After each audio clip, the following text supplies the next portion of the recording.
ભાવનગર મુંબઈ હવાઈ connectivity ફરી ક્ષતિગ્રસ્ત થઈ છે। મુંબઈથી ભાવનગર આવતી સ્પાઇસજેટની ફ્લાઇટમાં ટેકનિકલ ક્ષતિ આવવાને કારણે મુસાફરો રજળી પડ્યા હતા।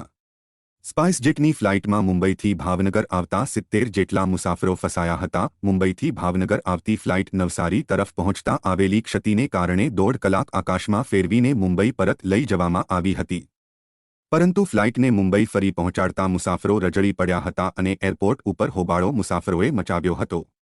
વારંવાર હવાઈ જહાજ અટકી પડતા મુસાફરો મુશ્કેલીમાં મુકાય છે।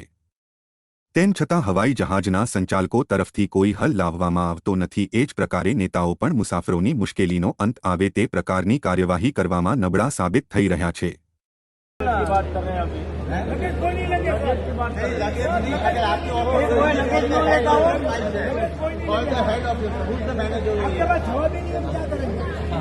If it is not in your thing, then call the other one. जवाब ही नहीं है सर। आपको हमारी जान से खिलवाड़ करने का कोई मतलब ही नहीं है।